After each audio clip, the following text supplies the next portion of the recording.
Acesse Rede Amigo Espírita, www.redeamigoespírita.com.br. Venha fazer parte desta família. Rede Amigo Espírita, divulgando, instruindo e unificando.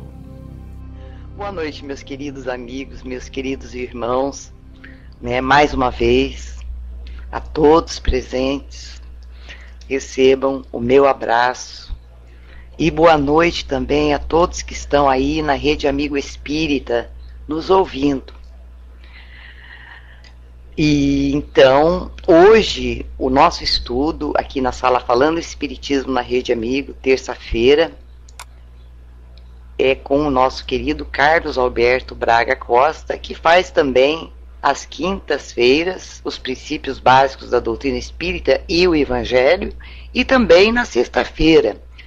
Só que na sexta é às 19h30, o estudo do Livro dos Espíritos, ok? E hoje é o suicídio e a loucura. Mas quem vai coordenar hoje a sala, minha querida Sil, que vai levantar a sua mãozinha agora.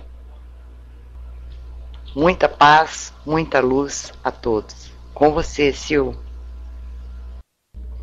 Boa noite a todos, meus amigos queridos. Boa noite os que nos ouvem também pelo site da Rede Amigo Espírita.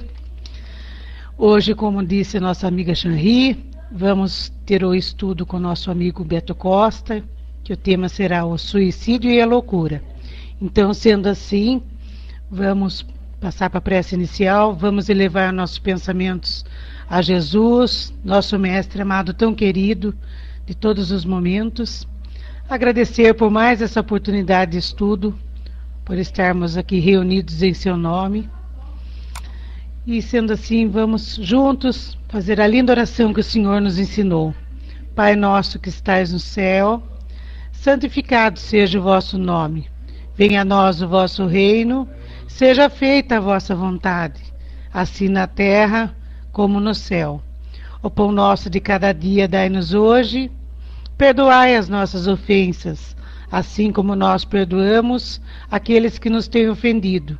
E não nos deixeis cair em tentação, mas livrai-nos de todo mal, que assim seja, graças a Deus.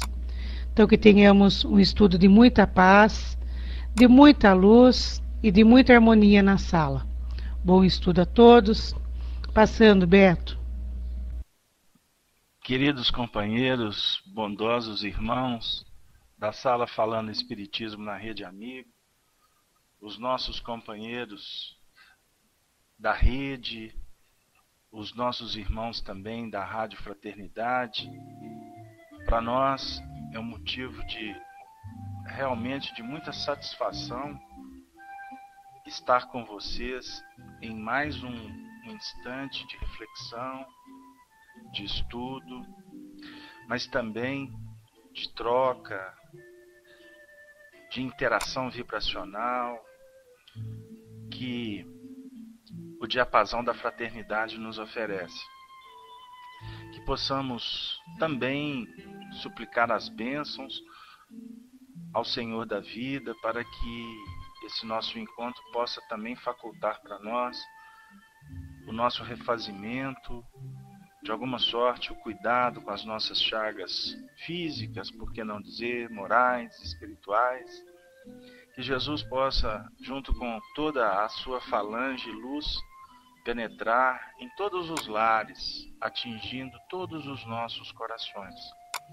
Eu agradeço novamente a nossa querida coordenadora Chanri, que nos concedeu essa oportunidade de voltar nas terças-feiras, lembrando que a gente estamos trabalhando mais voltados na quinta-feira, mas voltar aqui na terça sempre é um motivo de estarmos trabalhando também a nossa saudade de vocês. E com a responsabilidade confiada de refletirmos em torno do Evangelho segundo o Espiritismo, especificamente no capítulo 5, onde vamos estar trabalhando o temário suicídio e a loucura.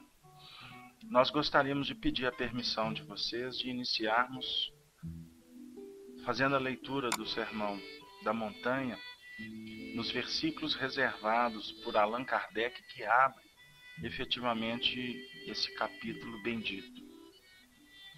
Bem-aventurados os aflitos, afirma o nosso Mestre Senhor.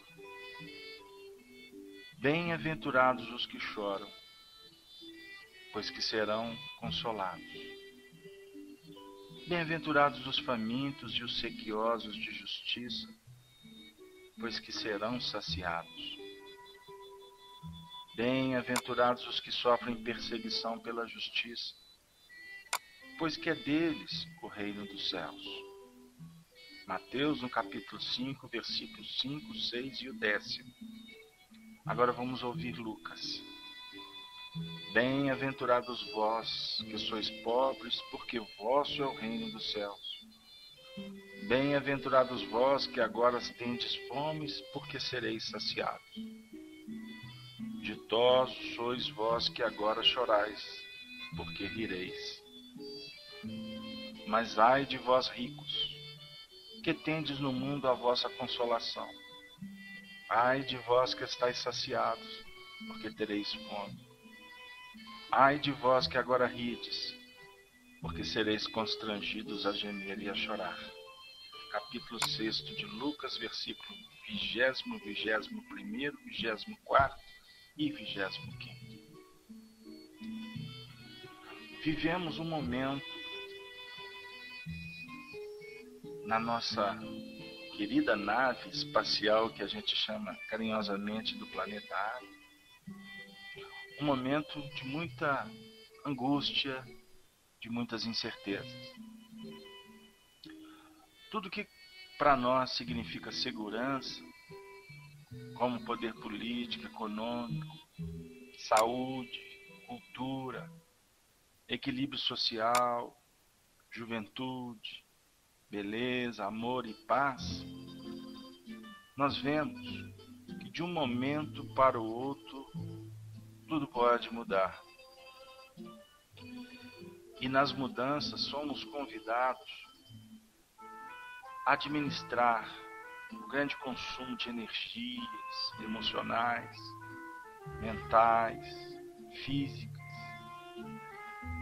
E não raro caímos no desalento, na alucinação, nos transtornos de comportamento e a própria disfunções psíquicas. Nós vivemos num instante em que o homem conquista, em nível de ciência, o poderio da tecnologia. A cada passo vamos viajando pelo cosmos, penetrando o território adentro, nas estruturas do próprio espírito, podemos assim dizer. E embora o desenvolvimento das próprias ciências psíquicas, na área da psiquiatria, da psicologia e da psicanálise, tem oferecido para nós cada vez mais terapêuticas que são preventivas e curadoras para os desvios que estamos enfrentando, nós estamos vivendo um instante desafiador. E vemos a necessidade de trazer Jesus para os tempos atuais. Não mais aquele Jesus que para muitos representa aquele que vai determinar, aquele que vai dizer o que fazer, como um líder religioso, conforme concepções das religiões humanas. Porque admirado ele o é, sem dúvida alguma, por um número expressivo dos habitantes planetários. Mas nós, nesse momento, necessitamos da luz do mundo que vem nos visitar, nos envolvendo nos inspirando, para que ao mesmo tempo possamos aurir a força necessária, a calma imprescindível, a resignação transcendente, para com isso confiar mais no futuro. Porque quando Jesus se revela para todos nós como governador espiritual desse orbe, como um mestre que está nos convidando no vinde a mim todos, principalmente os que choram, porque serão consolados, ele nos aguarda de uma forma soberana e paciente, mas ao mesmo tempo dinâmicas nas suas expressões de leis, que nós possamos sair desse contexto, dessa herança ancestral que trazemos, de amarguras, de necessidade de conquistarmos o poderio na terra, de sermos vitoriosos diante dos homens, para então definir que a ilusão que campeia, que não alimenta o espírito, pode nos levar a desatino, à loucura e até o próprio suicídio. Ele está nos apontando aquele caminho justo, aquele caminho que vai nos projetar em atitudes que promovem o bem, na dinâmica de virtudes e de sentimentos elevados, para que tenhamos soberania sobre a matéria e não nos tornando cada vez mais escravos das vicissitudes terrenas.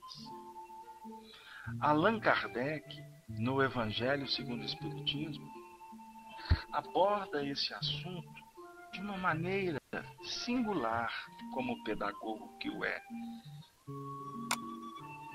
No item 14 desse capítulo citado, ele vem nos dizer assim, que a calma e a resignação auridas da maneira de considerar a vida terrestre e da confiança no futuro dão ao espírito uma serenidade que é o melhor preservativo contra a loucura e o suicídio. É o que Jesus vem nos apresentar, a confiança no futuro. Não se turbe o vosso coração, credes em Deus. Credes também em mim, na casa de meu pai há muitas moradas. Se não fosse assim, eu vou-lhe teria dito. Vou preparar-vos o lugar. Ele está nesse movimento singular de evolução, principalmente nas expressões que encontram ressonância na nossa intimidade, nos dizendo para onde ir. E ao mesmo tempo, nos oferecendo reflexões quanto à importância de cuidarmos melhor do que nos compete aqui. Porque a vida presente, esse contexto atual, quando operacionalizado com essa visão futurista, é que vai nos garantir uma morada qualificada no futuro. Ao contrário das promessas falaciosas da terra, que muitas vezes nos convida à comodidade, ao prazer efêmero, nos convida a encarar os fatos na transitoriedade, no imediatismo, muitas vezes nos convidando a dar testemunhos que nem sempre estão de acordo com o que a nossa consciência está nos indicando. Jesus nos oferece a doutrina espírita no século XIX para nos apresentar na poesia das bem-aventuranças do monte, uma dinâmica extraordinária para projetarmos o nosso conhecimento das leis divinas, mas não no academicismo frio, prepotente, ou mesmo naquela senda da religiosidade fanática, destrutiva, determinante, imperiosa. O nosso Senhor e Mestre vem nos apresentar a evidência dos fatos, nos colocando diante da própria realidade da imortalidade da alma. E por isso é que Ele autoriza que os espíritos venham do mundo espiritual nos visitar para nos relembrar, para nos falar novamente de que nós não somos nascidos daqui da terra, porque o que é da terra é terra, como fala Paulo de Tarso na sua carta aos Romanos. Mas o que vem do céu é soberano. Nós somos dos céus. Para dizer, nós somos espíritos imortais. E o que é imortalidade? A imortalidade é o presente de Deus. A imortalidade define para nós que o espírito está muito além do que passou. Ele está em busca do que virá a ser, mas o passado, o presente e o futuro se conjugam numa condição imortalista e que deve ser por nós valorizada, para estarmos então acima dos acontecimentos terrenos que muitas vezes vêm abalar a nossa própria razão. Quando nós nos desvinculamos desse grande projeto de atender ao nosso inconsciente profundo, que se manifesta em nível de intuição, a definir a bagagem que nós temos, as nossas conquistas, ao mesmo tempo trazendo de volta os nossos compromissos antes de reencarnarmos, para operacionalizar nesse contexto atual, nós não podemos olvidar essa nossa trajetória como filhos de Deus.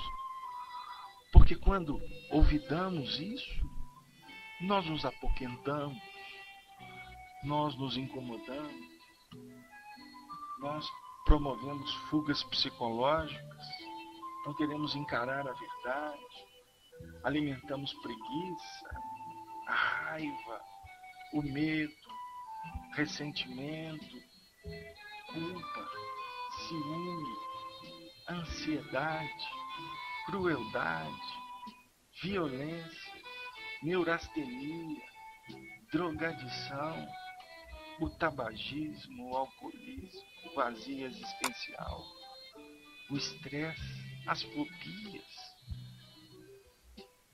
Nós permitimos que bacilos, vibriões espirituais sejam arregimentados pela nossa própria mente. E com isso nós vamos promovendo o quê? Um consumo exacerbado das nossas energias físico-psico-espirituais.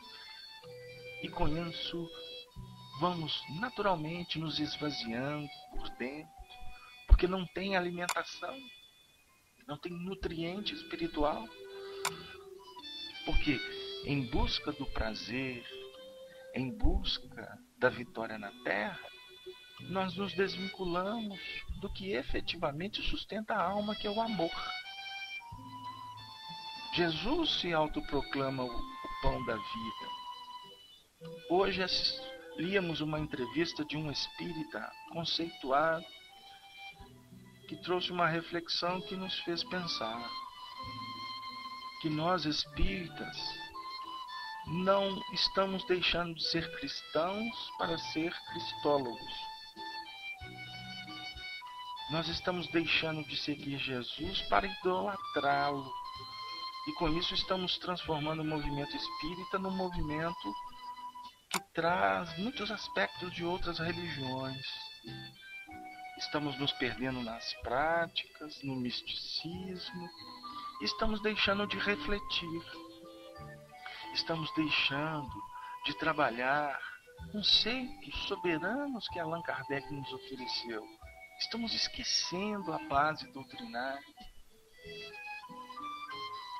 Por isso nós queremos promover uma reflexão nesse espaço bendito com a vênia de vocês, para nós criarmos um sistema operacional dentro desse nosso contexto doutrinário espírita, em que os espíritos se revelam para nós com o objetivo básico de nos conscientizar quanto à nossa importância de filhos necessitados de luz, de pão, de trabalho, de oferta, de oportunidade. Porque senão nós caímos na incredulidade. Nós caímos na destemperança. Nós vamos alimentar esses sistemas de autocídio. Nós vamos tirando, nós vamos matando as próprias oportunidades que nós temos de vibrar. Nós vamos nos enveredando no materialismo. Ah, não podemos. Nós não podemos mais repetir o passado. Queridos companheiros da sala, Tisa, a Marli, a Isis, a Eugênia, abraçamos a todos. Ah, o Juarez está aqui conosco. Juarez, o nosso momento, como você falou hoje cedo, é de compreendermos a moral cristã como um código do bem viver. Agora, é um código que deve se manifestar dentro de nós para fora, e não ser um código que vem de fora para dentro. Um dos motivos do sofrimento do espírita é que ele quer, como repetindo a prática de religiões anteriores, nós queremos nos tornar perfeitos de uma hora para outra. Isso é engodo. Isso é falacioso. Nós não conseguiremos dar um salto de qualidade se nós não trabalharmos nas mínimas coisas. Se não nos conscientizarmos que a caminhada ela é apropriada às nossas necessidades, e por isso deveremos enveredar na perseverança. Não desistirmos jamais, porque Jesus vem nos dizer que a senha é de ir até o fim. Uma companheira me disse, no atendimento fraterno que fizemos na nossa casa espírita ontem, que quando ela teve um dos filhos, ela entrou numa depressão pós-parto, que mexeu profundamente com a sua estrutura psíquica, que foi uma experiência que ela vivenciara no passado, misturada com todo o revestimento espiritual, as vibrações, as situações do nascimento do filho de agora. E ela chegou na condição até de cortar os próprios pulsos, que ela não queria mais viver, numa completa contradição de tudo que ela almejava quando desejando da gravidez. E que, a partir do movimento que foi empreendido no tratamento na casa espírita, através do passe, da reunião do Evangelho, não é mesmo? Ela foi se recompondo, ela foi se revigorando, e hoje ela veio nos perguntar por que ela viveu aquilo. Sendo que ela sempre foi uma pessoa religiosa, sempre frequentou a sua igreja, e agora que está encontrando o Espiritismo, está tendo com muita fé. Por que ela viveu tudo aquilo? E nós fomos trabalhar com ela que estarmos dentro do movimento religioso, seja ele qual for, é uma verdadeira bênção. Mas nós não podemos nos acomodar esperando que os céus vão segurar todas as experiências que nós temos que viver. Não. As experiências são pessoais, intransferíveis, e nós teremos que perpassar pelo testemunho. Então, meus queridos amigos, o convite que a doutrina espírita vem propor para nós é de investirmos nessa fé raciocinada que nos coloca diante da vida,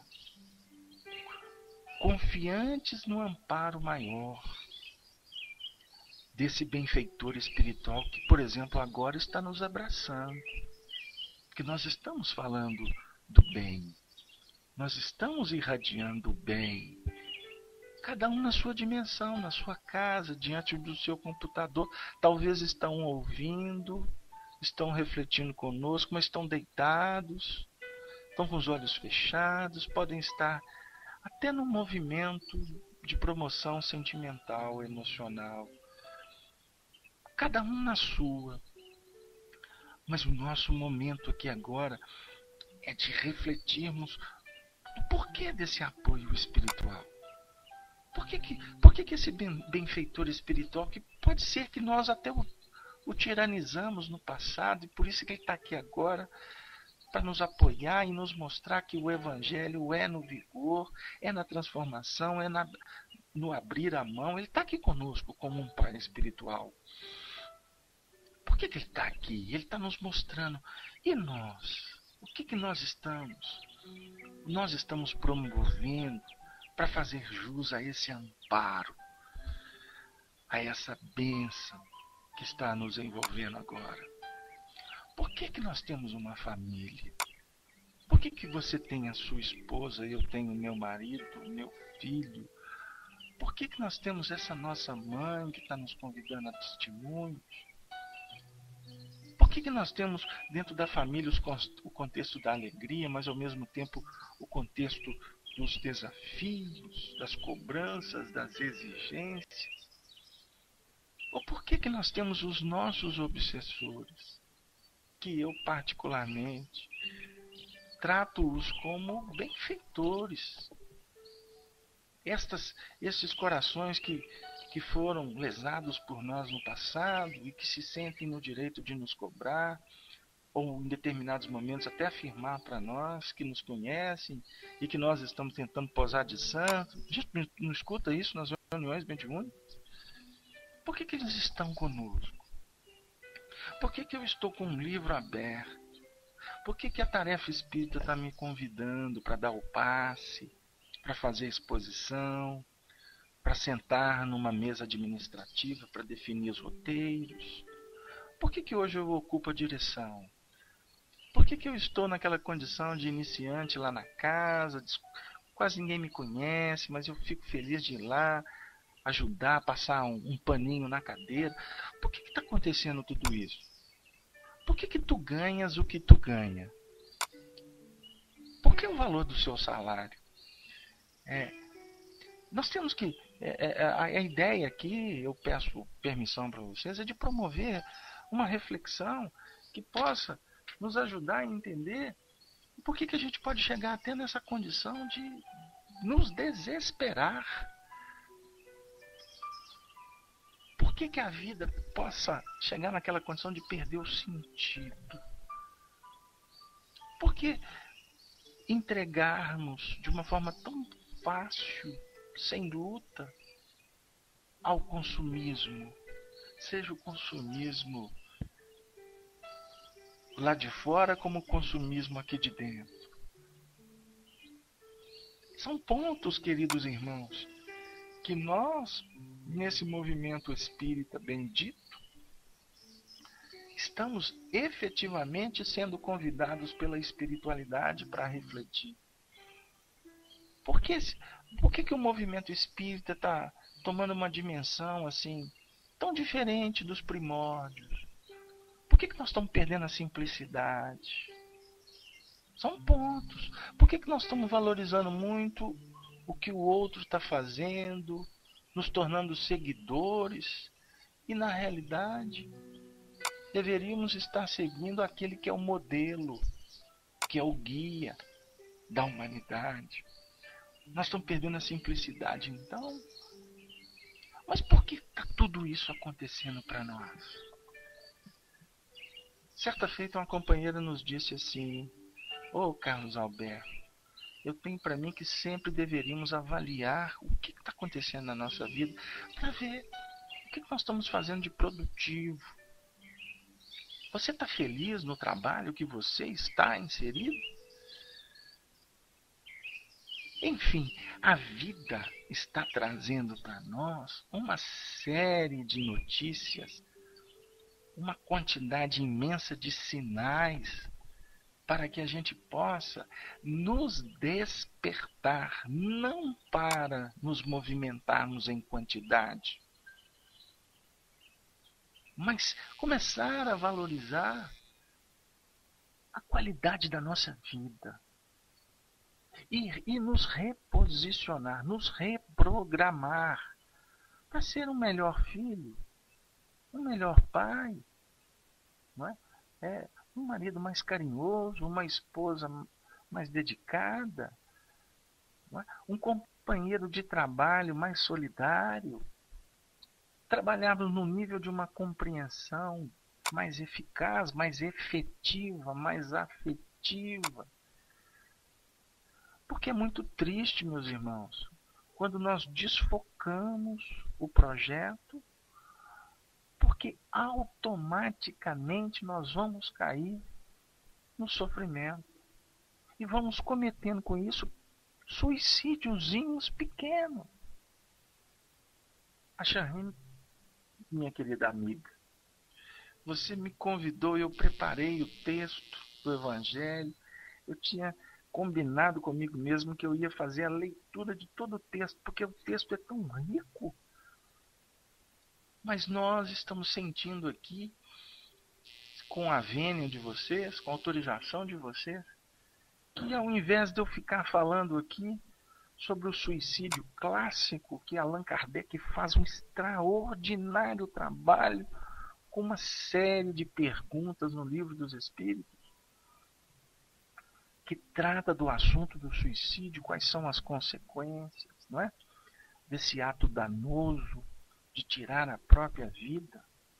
Aí ele vai falar para nós em que ponto que isso pode ser abrandado, como que a misericórdia divina lida com os suicidas.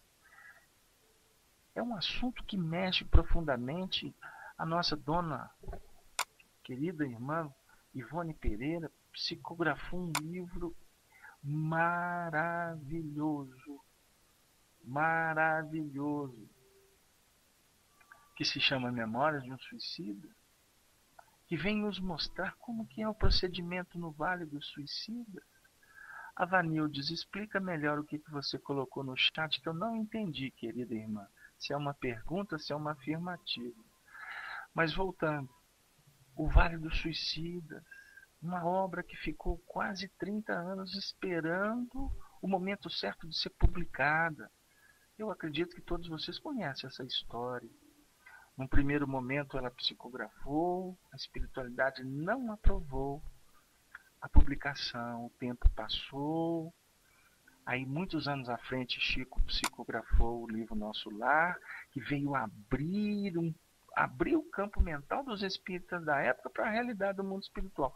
E lá na frente, ela, Dona Ivone Pereira, que sempre foi uma admiradora de Leon Denis, e sabia que Leon Denis tinha, quando encarnado,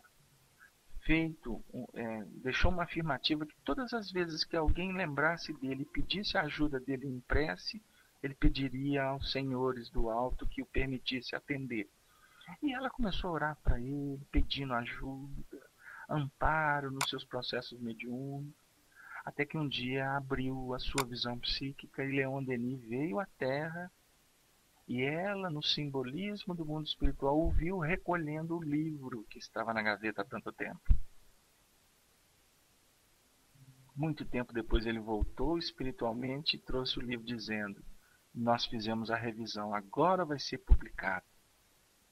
Mas você vai ter que fazer muitas correções. Aí começou novamente o trabalho de ajuste, mas sob a tutela dele.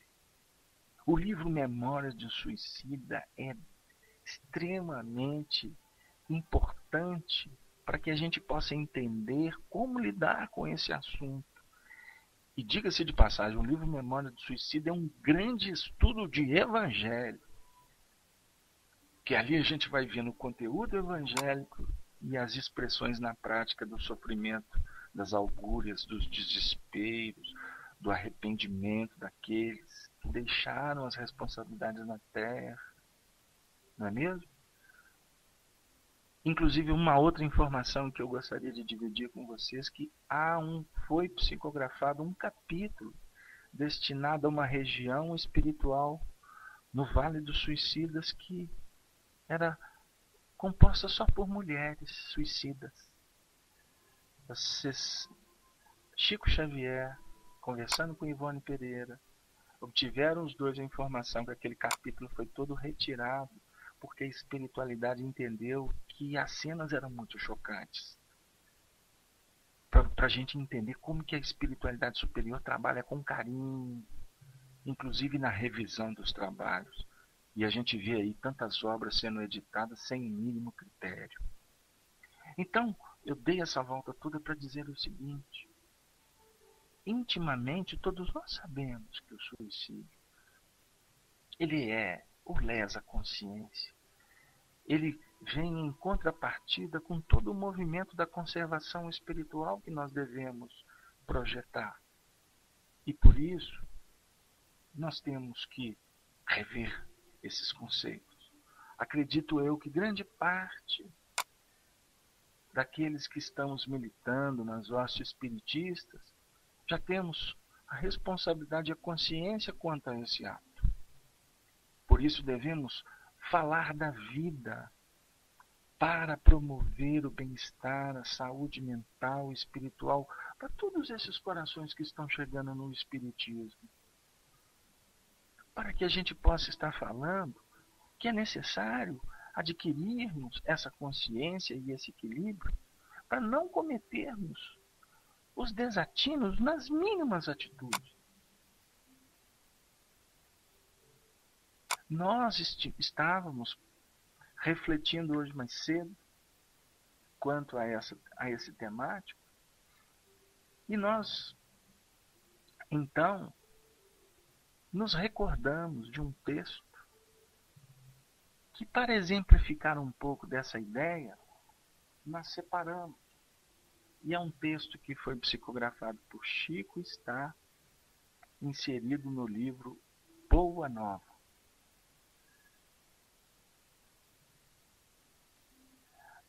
Antes de entrar, eu gostaria de... Estou vendo na sala a Tisa falando assim, para quem já tem a consciência e o trabalho a esse respeito sobre suicídio, mas esse equilíbrio ainda está longe. Minha irmã, vamos pensar uma coisa. Todos nós na Terra somos almas em processos de reajuste. Você não tenha dúvida disso. Todos nós. Porque a alma pura, como define Emmanuel, a alma pura por excelência, incólume, sem um pingo de necessidade de ajuste com a lei, de causa e efeito, que esteve aqui na Terra foi Jesus. Então não tenhamos dúvida de que todos nós estamos ainda comprometidos com o nosso equilíbrio. Todos nós estamos em busca da autoiluminação para vencer essas peias. Então, quando o Chico, por exemplo, vem falar dos suicídios clássicos e dos pequenos suicídios, se nós formos verificar com muito carinho, qual de nós não cometemos pequenos suicídios? Agora, isso não deve significar para nós motivo de desespero. Ou, como disse um amigo meu, será que, assistindo o filme Nosso Lar, será que eu vou lá para aquela região que o André Luiz esteve? Aí eu brinquei com ele, eu acho que vai. Ele não me assusta, não. Aí eu disse, mas é bem provável, sabe por quê? Porque você já está se projetando para ir para lá. aquele ponto, aquelas imagens, o texto que foi revelado para nós nos livros, são indicativas de como que funciona. Agora, não necessariamente nós teremos que passar por lá. Porque se a gente for ficar olhando para o passado, o Juarez está conosco aí. O Juarez, você que gosta desse assunto. Juarez, se a gente for ficar olhando para o passado, qual de nós que não temos lá uma cadeira de balanço nos aguardando? Então, o ponto principal nosso não é nos vincular na treva. Esse é que é o ponto. Nós passamos esse assunto de uma forma para refletirmos. E a reflexão é que nos ajuda a trabalhar a intuição no futuro. Eu gostaria de trabalhar esse assunto na próxima quinta-feira, no estudo dos princípios básicos da doutrina espírita, que nós encontramos um texto magnânimo na Revista Espírita que fala sobre a reflexão e a verdade. Mas apenas para elucidar, a reflexão é que abre as portas para termos intuições, a revelação que vem do alto. Então nós estamos devagarzinho procurando entender como que funciona o mecanismo da existência, não para darmos um salto e já nos encontrarmos nas regiões celestiais. Pelo contrário, é valorizar as oportunidades e o contexto de vida que o Senhor nos reserva aqui e agora. Mas, por outro lado também, não nos prendermos nas amarras do passado. Então, o passado nosso, ele representa o nosso nível de operação. A semeadura que foi elencada no tempo e no espaço, que deve servir para nós de alertiva. Mas eu não posso ficar olhando para o passado, como diz Emmanuel. Se eu for ficar olhando o retrovisor do carro que eu estou guiando, só porque está ficando lá atrás, eu não vejo o futuro. Eu tenho que olhar para frente, minha irmã. E olhar para frente é no sentido de procurar observar perspectivas. É olhar para frente no sentido de observar aonde o Senhor está nos convidando. Nos pequenos suicídios, estou vendo no chat, o renascer mentalmente falando nos redime? Não tenha dúvida, querido irmão. É a metanoia. É o mergulho que João Batista representa para a gente. Nós estamos aqui para mergulhar nas águas claras da verdade, dentro de um plano operacional que a caridade nos oferece. O Simplício colocou assim: reconhece o verdadeiro espírita pela sua transformação moral e pelos esforços que faz para domar suas más inclinações. Simplício, você agora foi inspirado pelas hostes superiores. Porque não reconhece o verdadeiro espírita pela santidade, não. É pela sua busca do bem viver. Transformação moral é um desafio solene e que deve ser realizado de uma forma itinerante. Os esforços é de todos os momentos, a gente está atento, procurando ver, observar as nossas tendências. Agora, quantas vezes nós ainda vamos nos pegar errando?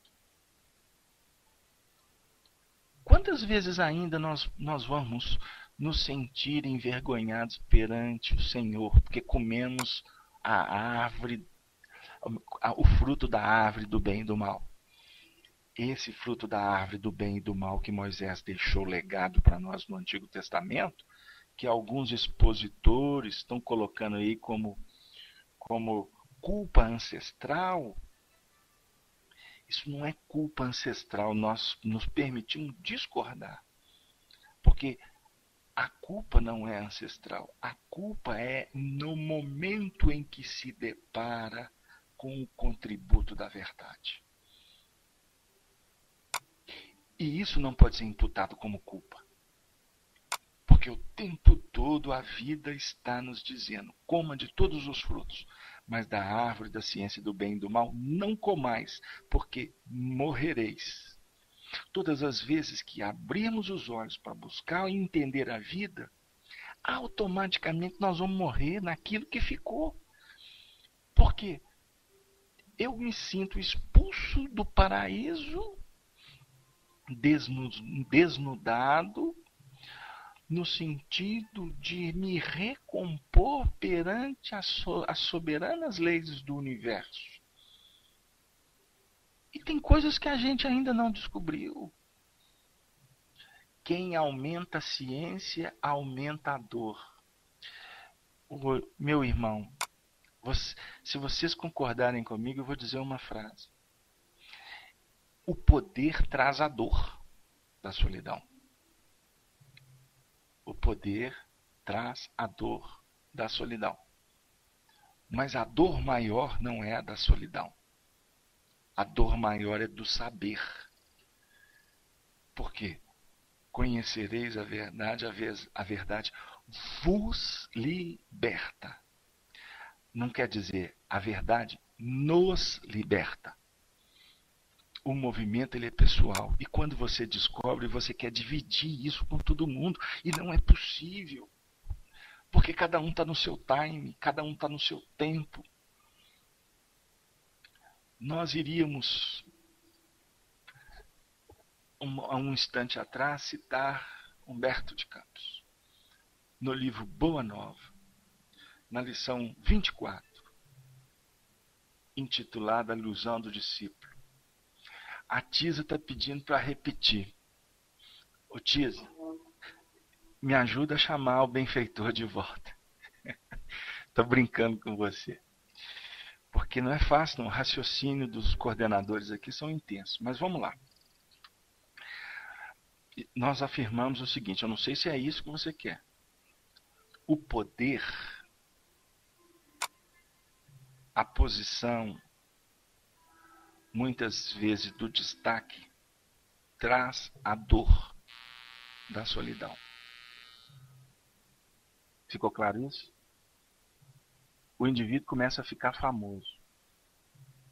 A tendência é ele começar a entender o preço do holofote.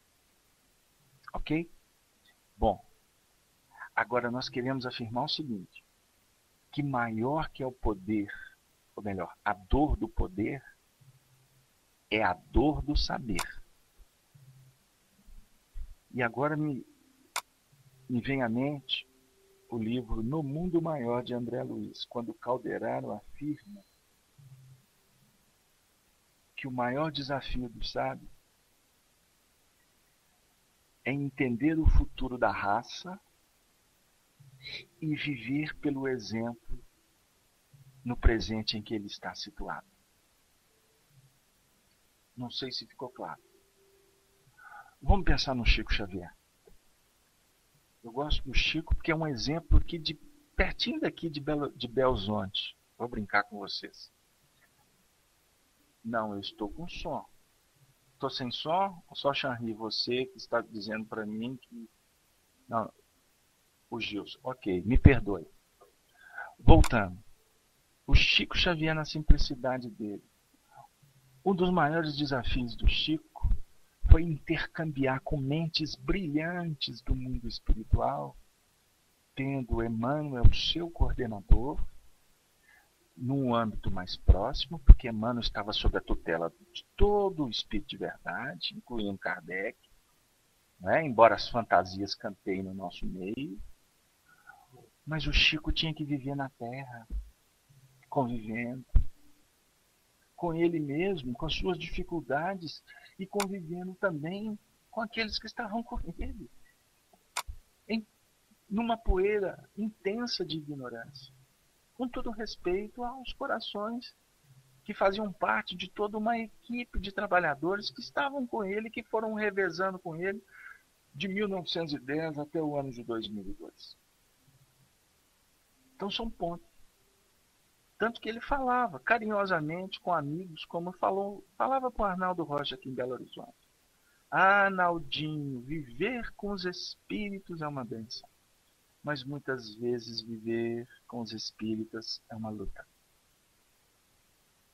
Porque nós espíritas somos os humanos, que muitas vezes temos interesses que não têm a ver com o que o conteúdo revelador que a doutrina espírita nos propõe. É a nossa insanidade, é a nossa inquietação. Então, Tisa, me perdoe, o tempo está se esgotando, mas nós queríamos citar o capítulo 24 do livro Boa Nova, porque a lição fica como um convite para vocês refletirem em casa, aí, depois que a gente terminar, intitulada A Ilusão do Discípulo. Humberto de Campos vem apresentar um diálogo de Judas Iscariotes com Tiago, que antecedeu a todo o processo da traição de Judas com Jesus. E Humberto de Campos, poeticamente, colocou de uma forma brilhante o texto, quando ele começa o tratado falando da inquietação íntima de Judas diante dos fatos. Ele que era apaixonado com Jesus. Ele tinha Jesus, intuitivamente ele sabia. Ele conhecia a voz do pastor. Mas ele foi se enveredando na inquietude do mundo. Porque ele saiu do contexto essencial da proposta de Jesus de vencer o mundo íntimo e se projetava na necessidade da vitória na terra. Por isso que Jesus afirmara para Pilatos: o meu reino não é daqui. Mas Judas Iscariotes queria que o reino fosse aqui agora. E por isso ele foi ficando inquieto. Ele resolveu bater de frente com o sistema. E a gente vê no nosso meio muitos companheiros inquietos e chegando nas raias da própria loucura. Porque a inquietação, como muitos outros males, vai como que abrindo brechas para as influências espirituais que visam muitas vezes nos tirar do caminho. Porque não é interessante o discípulo estar no caminho. Porque o discípulo no caminho é luz. O discípulo no caminho é oportunidade, é trabalho, é renovação. Então, eis um dos motivos que a treva se organiza para obstaculizar o progresso espiritual na Terra. E Judas não compreendia Jesus dizendo que era necessário dar outra face. Ele queria Jesus montado num cavalo alado, utilizando os seus poderes magnéticos, que ele usava para curar, para dar vida, para dar esperança, para pessoas simples, pobres, cegos, estropiados, leprosos. Ele queria que Jesus convivesse com os doutores, com pessoas importantes. E com isso, Jesus foi mostrando para ele que não é esse o objetivo da espiritualização dos seres. O que vale sermos aplaudidos, o que vale estar com doutores do templo, o que vale, gente, estarmos juntos com os representantes de César, do Senado romano. Por mais que existam entre os doutores das religiões e os representantes do Império Romano na nossa atualidade, pessoas justas, sérias e bondosas. Mas não é disso que a gente está falando. Não é a vaidade. Nós estamos discutindo a questão da vaidade que nos leva a tomar atitudes complexas. Pode nos levar à vaidade até tirar a própria vida. Porque eu não admito que isso aconteça. Isso é vaidade. E o nosso irmão, o nosso companheiro foi enveredando por um caminho da insanidade. Eu vejo no chat, vou abrir um parêntese, o nome Wagner Silva. Wagner, você tem o nome de um grande companheiro nosso. Se for você, eu beijo sua alma. Beijo sua alma, que eu tenho um profundo respeito com você e a sua mãe que desencarnou há pouco tempo. Mas se não for, valeu aí a irradiação que nós estamos endereçando para o Wagner. Mas continuando, na insanidade, ele chegou no ápice da loucura materialista. O sofrimento, o remorso. E hoje, mais cedo, lendo a Revista Espírita, num texto intitulado Remorso, Revista Espírita de 1867,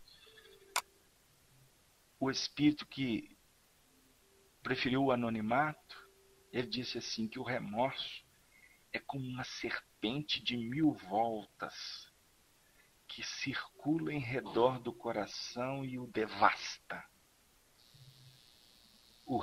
É o remorso que sempre faz ouvir os mesmos brados e vos grita: fizeste uma ação má, deverá ser punido. Teu castigo não cessará senão depois da reparação. Judas enveredou por estes caminhos. E é uma das marcas mais importantes da história do cristianismo. Porque o suicídio de Judas entra o abandono das grandes responsabilidades. Mas o ato insano que o fez sofrer durante séculos e séculos, para ter que reencarnar depois, no século XIV, em França, para viver uma história que o fizesse relembrar da história de Jesus. Por isso foi traído o espírito, foi vendido pelo próprio rei e teve o final de vida numa fogueira, depois de ter sido torturada, vilipendiada, incompreendida em sua mediunidade. Nos referimos a Joana d'Arc, a Virgem de Domingui. E muito tempo depois, no século XX, ainda trazer uma página, através de Chico Xavier, um depoimento que ele deu a Humberto de Campos, no livro Cartas e Crônicas, em que ele afirma que até hoje, quando queimam o Judas, naqueles procedimentos ritualísticos da religião oficial, ele sente as dores. Esse espírito, que algum dia a gente vai trazer isso de uma forma oficial, mas nós temos um depoimento de Chico Xavier que conta, um relato de Emmanuel no mundo espiritual que afirma que quando Jesus despertou, após a desencarnação, ele despertou no mundo espiritual, a primeira coisa que Jesus se lembrou foi de Judas. E procurou envolvê-lo no Vale das Sombras. Mas não foi possível no seu sentido do despertamento de Judas. Porque o despertamento dele se deu um pouco mais à frente, a definir da misericórdia da providência divina que jamais nos deixa abandonados. E nós gostaríamos, queridos amigos, de trazer, conforme combinado com a nossa companheira Charny, trazermos uma poesia de Maria Dolores, que é intitulada Retrato de Mãe. Está inserida no livro Momentos de Ouro e que representa um pouco desse pensamento que a gente gostaria de estar trazendo como reflexão final para os nossos trabalhos dessa noite. Depois de muito tempo, sobre os quadros sombrios do Calvário, Judas cego no além, errava solitário. Era triste a paisagem, o céu era nevoento. Cansado de remorso e sofrimento, sentara-se a chorar. Nisso, nobre mulher de planos superiores, nimbada de celestes esplendores, que ele não conseguia divisar, chega e afaga a cabeça do infeliz. Em seguida, num tom de carinho profundo, quase que em oração, ela diz: meu filho, por que choras? Acaso não sabeis? Replica o interpelado, claramente agressivo. Sou um morto e estou vivo. Matei-me e novamente estou de pé, sem consolo, sem lar, sem amor e sem fé. Não ouvistes falar em Judas, o traidor? Sou eu que aniquilei a vida do Senhor. A princípio julguei poder fazê-lo rei, mas apenas lhe impus sacrifício, martírio, sangue e cruz. E em flagelo e aflição, eis que a minha vida agora se reduz. Afastai-vos de mim, deixai-me padecer nesse inferno sem fim. Nada me pergunteis, retirai-vos, Senhora. Nada sabeis da mágoa que me agita. O assunto que lastimo é unicamente meu. No entanto, a dama calma respondeu: meu filho, sei que choras, sei que lutas, sei a dor que causa o remorso que escutas. Venho apenas falar-te que Deus é sempre amor em toda parte. E acrescentou serena: a bondade de Deus jamais condena. Venho por mãe a ti, buscando um filho amado. Sofre com paciência a dor e a prova, terás em breve uma existência nova. Não te sintas sozinho ou desprezado. Judas interrompeu-a e bradou, rude pasmo: mãe, não venhais aqui com mentira e sarcasmo. Depois de me enforcar num galho de figueira, para acordar na dor, sem mais poder fugir à vida verdadeira, fui procurar consolo e força de viver, ao pé da pobre mãe que forjara o ser. Ela me viu chorando e escutou meus lamentos, mas teve medo dos meus sofrimentos. Expulsou-me a esconjuros. Chamou-me monstro por sinal, disse que eu era unicamente o espírito do mal. Intimidou-me a terrível retrocesso, mandando que apressasse o meu regresso para a zona infernal de onde eu vinha.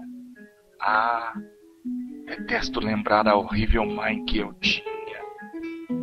Não me faleis de mães, não me faleis de amor, sou apenas um monstro sofredor. Ainda assim, disse a dama docemente, por mais recuses não me altero. Amo-te, filho meu, amo-te e quero ver-te de novo a vida, maravilhosamente revestida de paz e luz, de fé e elevação. Virás comigo à terra, perderás pouco a pouco o ânimo violento, terás o coração nas águas de bendito esquecimento. Numa existência de esperança, levar-te-ei-te comigo a remansoso abrigo, dar-te-ei-te outra mãe, pensa e descansa. E Judas, nesse instante, como quem olvidasse a própria dor gigante, ou como quem se desgarra de pesadelo atroz, perguntou: quem sois vós? Que me falais assim, sabendo-me traidor? Sois divina mulher, irradiando amor, ou anjo celestial de quem presinto a luz? No entanto, ela, a fitá-lo frente a frente, respondeu simplesmente: meu filho, eu sou a mãe de Jesus.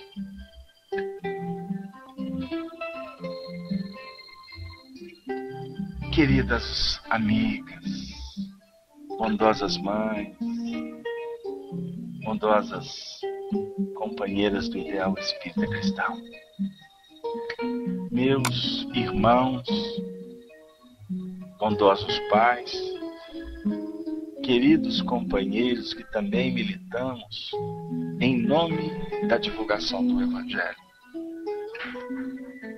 Falar da vida é o nosso grande desafio, embora sabendo que outros tantos permeiam o Vale da Dor.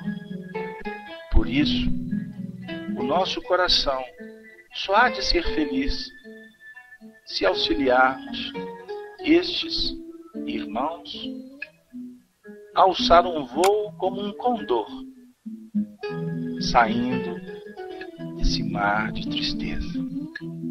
E como nos ensina os benfeitores espirituais, Maria Santíssima é a rainha do Vale das Sombras. Os benfeitores não se contentam enquanto ouvirem um clamor nesses instantes sombrios, nesses lugares de profundas lágrimas. Que possamos, nesse momento, orar e vibrar por todos, e pedindo a Deus que nos ajude a não mais escorregarmos nas imprevidências, nos vincularmos às algemas que ainda nos fazem lembrar que de lá viemos. Nós queremos um mundo mais justo, mais amigo, mais fraterno. Oremos então para que Jesus faça-se em nós como a luz do mundo, sem idolatrias, sem religiões ortodoxas, mas efetivamente vibrando na religião cósmica do amor. É o que o Mestre nos propõe. Com Allan Kardec, com os amigos espirituais, com a doutrina espírita, nós vamos dar um passo além. Não olvidemos nossas responsabilidades. Que a mediunidade gloriosa da vida seja exultante, hoje, agora e sempre. Que Deus nos dê uma boa noite e proteja todos os lares aqui representados nessa sala tão querida, tão estimada, falando o Espiritismo na Rede Amigo. E abraçamos também aos nossos irmãos da rede, os nossos companheiros da Rádio Fraternidade, porque eu não tenho dúvida que, embora não estejamos olhando uns para os outros, nossas almas se rejubilam por esse reencontro sobre a égide de Ismael. Muita paz para todos. Que assim seja.